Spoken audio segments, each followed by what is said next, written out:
What is up, guys? My name is Sarcasm, and today I have a triple MOAB playing some C-Town domination, and this is honestly one of the best gameplays to date on YouTube from what I've seen. I really did, enjoy this gameplay, and when I saw it for the first time, I was in shock, to be honest. And this comes from a player named m.o.a.b. He's also a commentator, and he puts out some of the best gameplay that I see on YouTube, so definitely go sub him up. I'll put his link in an annotation as well as in the description. He definitely deserves some more recognition. I mean, it's a triple MOAB.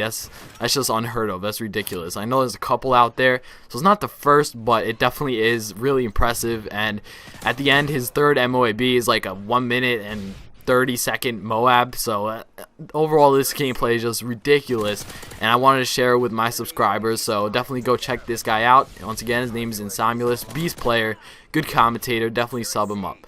So in this gameplay, he's pretty much running the MP7 with extended mags as well as the silencer, which is a great combination. And personally, I like to use rapid fire, but the way that m.o.a.b. plays, I've noticed that what he does a lot is not only hit enemies from head on, he tries to flank as much as possible, and flanking is a really big part of his playstyle, as it should be incorporated into anybody's playstyle. But m.o.a.b. does a really good job of constantly flanking the enemies, getting behind them. So in this case, when he's not in head-to-head gunfights, the rapid fire isn't as necessary.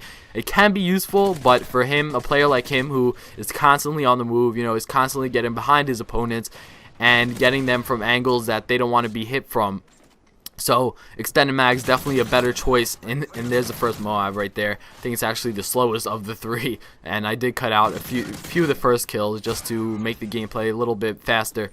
But as I was saying, the extended mag definitely helps him out when he's flanking, so there's less need to reload during flanks and routes overall, so that while he's flanking, he could just constantly keep rushing. And that's another thing that I think he did pretty well. Although he wasn't full on rushing, like you think, triple MOAB, oh, he had to be running around going crazy the entire game, and this is by no means, a slow-paced gameplay.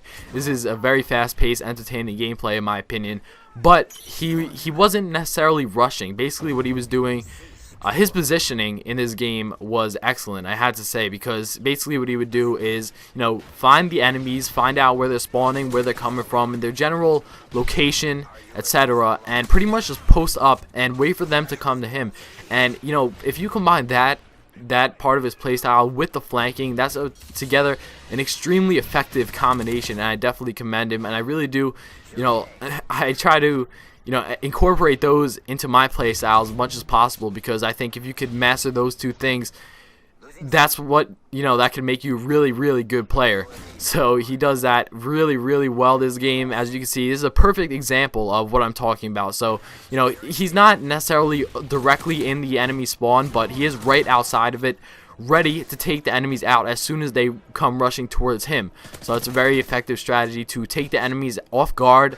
You're able to take them when they're kind of not prepared. That's another thing that he does really well. He's always hitting the enemies in gunfights that they don't want to be in, gunfights that are more advantageous for him rather than them, because you see, like right there was a bunch of enemies grouped up, and he had a better vantage point. This is pretty much what he does throughout the game. He finds a vantage point to sit back behind and wait for the enemies to come to him. So the vantage point could be anything from a staircase, a different piece of cover, or anything really that he uses to get an advantage on the enemy. It definitely worked out really well. Of course, he did get hurt a little bit there. Maybe he should have died, maybe not, but my personal opinion on that is that on pretty much every MOAB streak, the person gets lucky at least once, so I feel like he deserved to live there. But yeah, so his positioning was absolutely ridiculous in this game. He was able to take enemies out from behind, and look at this sick turn on. That was nice, very nice.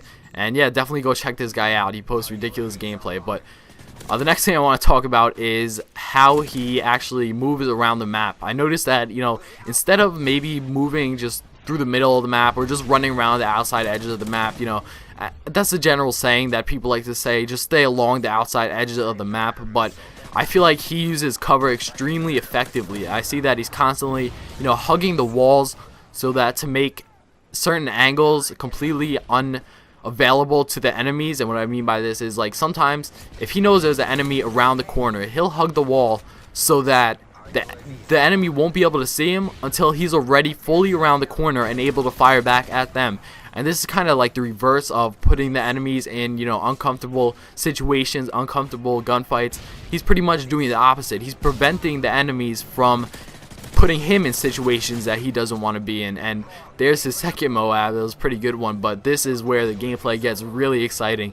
You see that he's kind of in a crunch for time. He's at 160 points, and his team is 3 caps. So in terms of actually getting the triple MOAB, he told me that he didn't believe he was going to get it at this point. So then he just started rushing like crazy, and you'll see what happens. This is just the best part of the gameplay, hands down. So basically, he's just, once again, putting all those 3 things together, and those 3, oh, excellent C4 usage as well. I honestly don't use the C4 too much.